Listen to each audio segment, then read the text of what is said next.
Good morning. Mechanics में आज हम पढ़ेंगे बहुकणीय तंत्र की गतिज ऊर्जा। सेंटर ऑफ मास के बारे में हमने पिछली क्लास में स्टडी किया था। उसके अंतर्गत हमने जो सेंटर ऑफ मास है उसकी स्थिति के बारे में देखा था, बहुकणीय तंत्र के लिए और द्विकण तंत्र के लिए।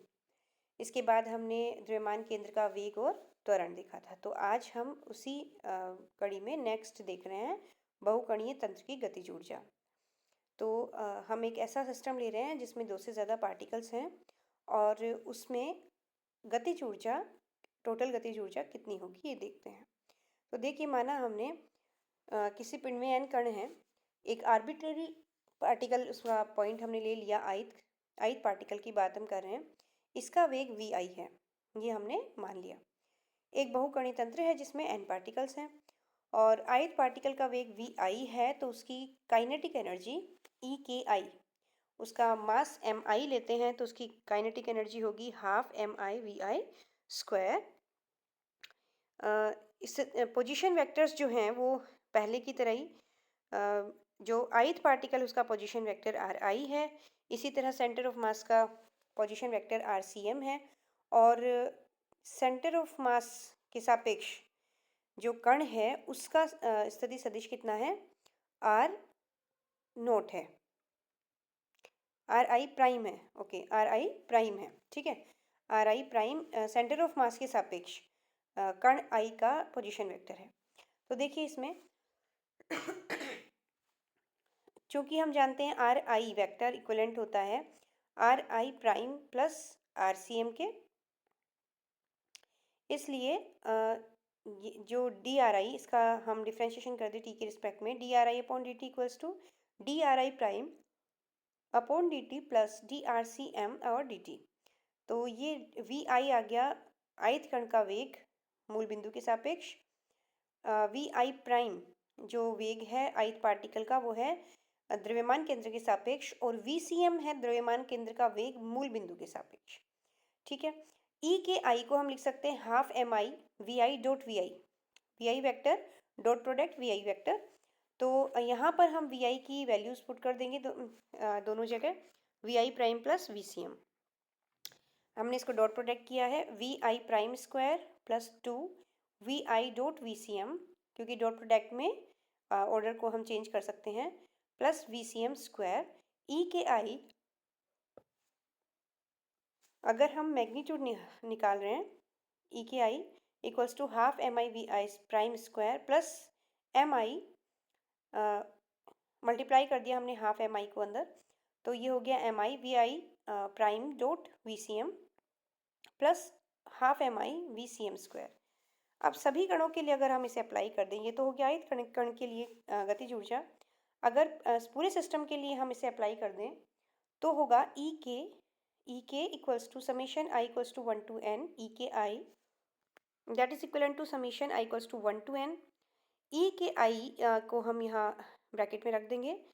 सो समीशन को हम अप्लाई करेंगे अब, summation I equals to 1 to n half M I we I prime square plus summation I equals to 1 to n M I we I prime dot we C M plus summation I equals to 1 to n half M I V C M square. So next step होगी हमारी summation I equals to 1 to n half M I we I prime square plus v C M को हमने बाहर ले लिया dot, इसको M I we I prime को हमने लिख दिया D upon D T, summation I equals to 1 to n M I and R I prime, क्योंकि हम वी आई प्राइम को लिख सकते हैं डी आर आई prime upon D T. Okay, तो हमने जो ऑपरेटर है डी ओवर डी टी, क्योंकि V C M is a constant quantity, क्योंकि ये द्रव्यमान केंद्र का वेग बता रहा है, तो हम इसे ऑपरेटर से बाहर ले सकते हैं, समीशन से बाहर ले सकते हैं, क्योंकि सभी पार्टिकल्स के लिए इसकी वैल्यू सेम रहेगी। और डॉट प्रोडक्ट को हम ऑर्डर चेंज कर सकते हैं, इसलिए वी सी एम डॉट हम इसे लिख सकते हैं। और यहाँ पर हमने वी आई प्राइम को लिख दिया है डी आर आई प्राइम अपॉन डी टी। तो ये बन गया मेरा डी और डी टी बाहर हो गया, summation I equals to 1 to n M I R I prime.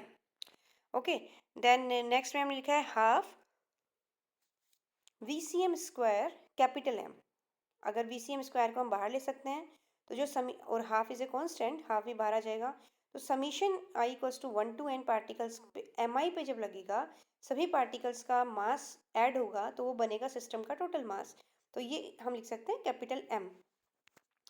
Next देखिए, since we know summation I equals to 1 to n M I R I prime equals to 0, इसका मतलब द्रव्यमान केंद्र के सापेक्ष पिंड का द्रव्यमान आघूर्ण की वैल्यू 0 होती है, क्योंकि द्रव्यमान सममित है। इसलिए ईके की वैल्यू में जो मिडिल स्टेप है, मिडिल टर्म है, मिडिल टर्म कैंसिल हो जाएगी, तो हमारे पास रिमेनिंग पार्ट रहेगा summation half M I we I prime square plus half capital M we C M square.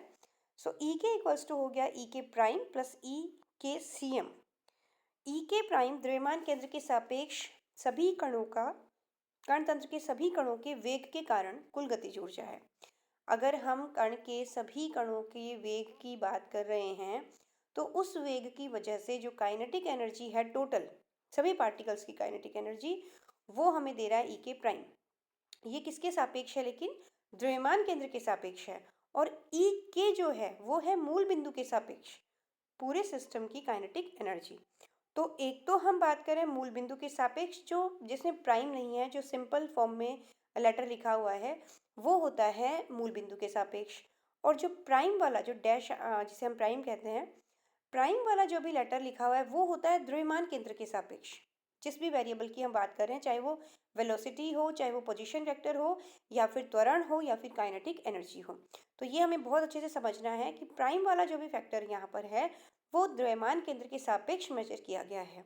और ई के सी एम, जहाँ सी एम लग रहा है that represent centre of mass, तो वो जो वैल्यू है वो सेंटर ऑफ मास की है with respect to the origin, मूल बिंदु के सापेक्ष। ओके, सो ये तीनों चीज़ें क्लियर होनी चाहिए हमें।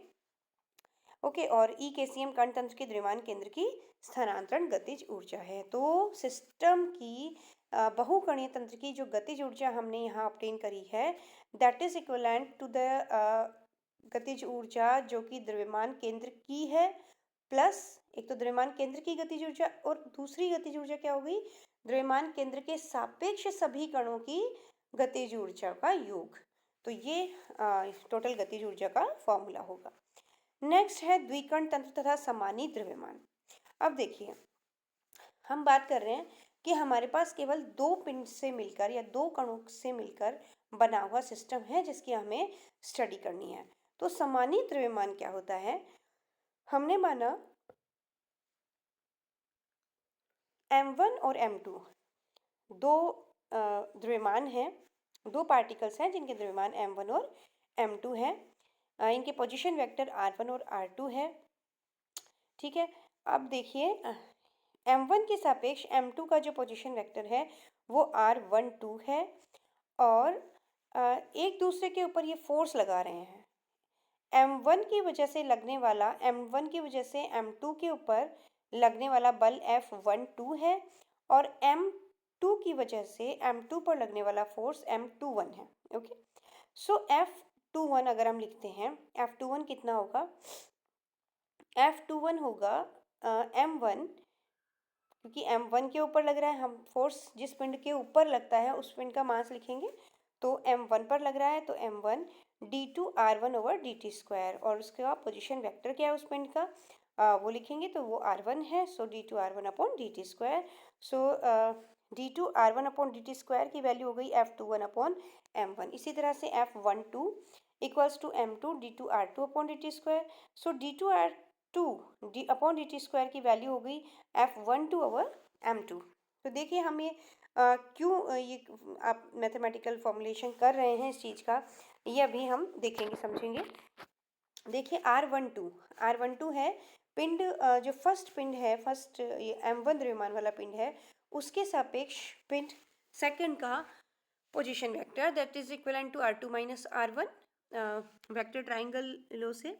सो यहाँ पर अगर मैं इसका डबल डिफ्रेंशिएशन कर रही हूँ टी के रिस्पेक्ट में, so we obtain d2 r12 over dt square equals to d2 r2 over dt square minus d2 r1 upon dt square. Okay, so d2 r12 over dt square equivalent to, यहाँ हमने values जो निकाली हैं रख देंगे हम, d2 r2 upon dt square की value है F12 upon m2 minus F21 upon m1 since we know कि जो फोर्सेस हैं, दोनों पिन जो एक दूसरे के ऊपर लगा रहे हैं, ये मैग्नीट्यूडली तो बिल्कुल सेम होंगे, लेकिन इनकी डायरेक्शन अपोजिट होगी।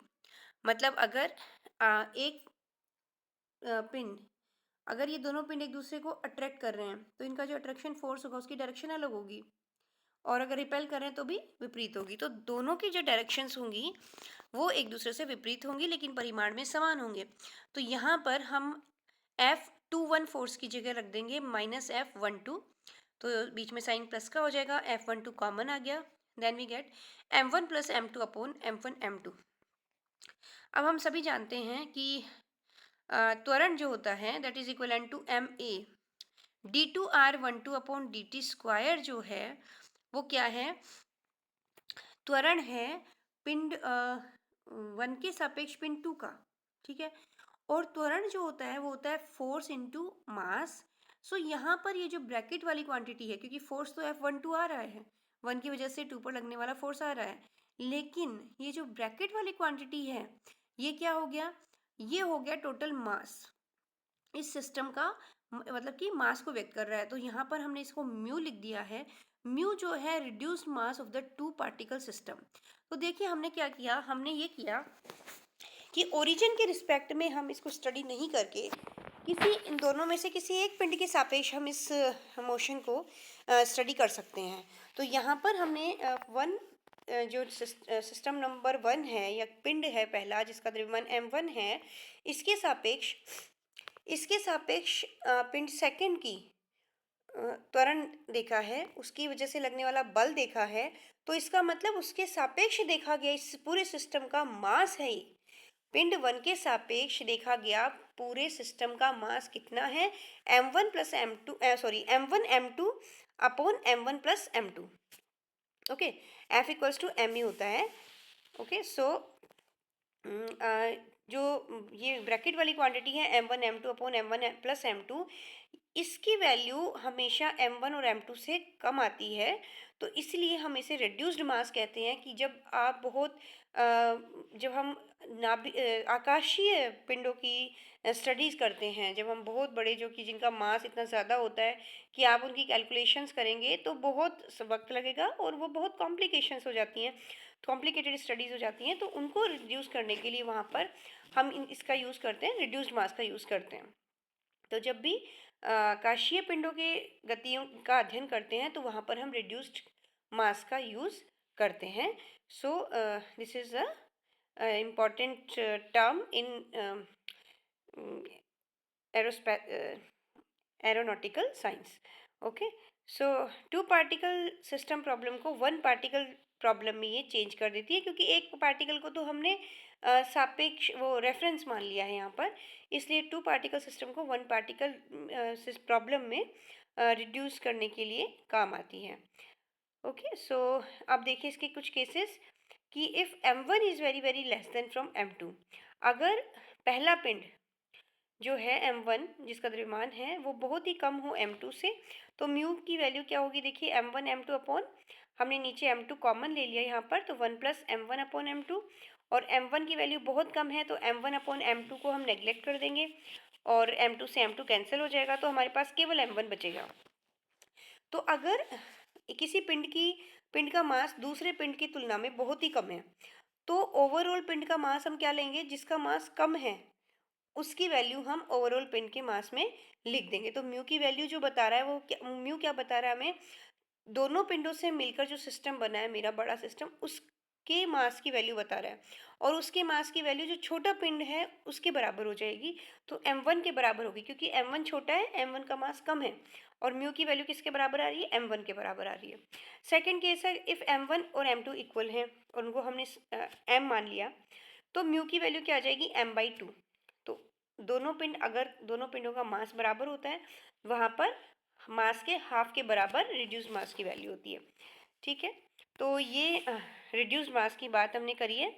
इसके कुछ एग्जाम्पल्स हैं जिनको थियोरेटिकली हमें देखना है। नेक्स्ट हम लेते हैं COM फ्रेम, मतलब सेंटर ऑफ मास फ्रेम या द्रव्यमान केंद्र निर्देश तंत्र। तो देखिए सेंटर ऑफ मास फ्रेम एक स्टेडी स्टेट फ्रेम होता है, मतलब इसका जो मूविंग फ्रेम नहीं होता है, इसका जो वेग होता है वीसीएम, उसको हम ज़ीरो मानते हैं। रेफरेंस फ्रेम होता है और ज़ीरो मोमेंटम रेफरेंस फ्रेम होता है। इसका जो मोमेंटम होता है वो हम ज़ीरो मानते हैं, क्योंकि वेग ज़ीरो है तो मोमेंटम भी ज़ीरो होगा। कणों के इसके सापेक्ष कणों के कुल रेखीय संवेग का मान कितना होता है? ज़ीरो होता है। P equals to M, capital M, we C M equals to zero होता है। तो ये जो फ्रेम लेते हैं हम, ये सिस्टम की मोशन के लिए, गति के अध्ययन के लिए हम यूज़ में लेते हैं COM फ्रेम, जिसके सापेक्ष किसी पिंड की गति का अध्ययन किया जाता है। किसी विलगित निकाय जहाँ पर F एक्सटर्नल ज़ीरो होता है, उसके लिए COM फ्रेम एक जड़त्वीय फ्रेम होता है। क्योंकि यहाँ पर VCM ज़ीरो है और इसके सापेक्ष एक फ्रेम निर्देश तंत्र हम यहाँ पर अटैच कर सकते हैं, और जिसके लिए क्या होगा, F एक्सटर्नल अगर ज़ीरो होगा तो वहाँ पर क्या होगा, जड़त्वीय निर्देश तंत्र की तरह वो व्यवहार करेगा। ओके। और जो लैब फ्रेम होता है, लेबोरेटरी फ्रेम या प्रयोगशाला निर्देश तंत्र, वो होता है जिसके सापेक्ष हम बाहर से गति का अध्ययन करते हैं। जैसे हम अगर ऑब्जर्वर है और हमारे कॉरस्पॉन्डिंग एक रेफरेंस फ्रेम या निर्देश तंत्र हम माने जिसकी अक्ष XYZ और मूल बिंदु O हो, तो वो जो बाहर से सिस्टम को देख रहा है वो क्या होता है, लेबोरेटरी फ्रेम की तरह व्यवहार करता है। और जो सिस्टम के सेंटर ऑफ मास के ऊपर जो फ्रेम हम लगाते हैं, एक फ्रेम अज्यूम करते हैं, वही तीनों XYZ अक्ष वाला वो frame centre of mass frame की तरह व्यवहार करता है। तो ये चीज़ें हमें अच्छे से समझनी है कि centre of mass frame system के ऊपर होता है या सिस्टम के अंदर होता है, और लेबोरेटरी फ्रेम सिस्टम के बाहर होता है। ठीक है। तो नेक्स्ट हम कुछ कॉलिजन्स के बारे में बात करेंगे, जिसमें हमें दोनों फ्रेम्स में कॉलिजन्स की स्टडी करनी है कि दोनों फ्रेम्स में किस तरह से वेग, त्वरण, ये सब इनमें वेरिएबल्स की वैल्यूज़ निकालेंगे और किस तरह से डिफरेंस आता है। तो ये हम नेक्स्ट क्लास में देखेंगे। Thank you.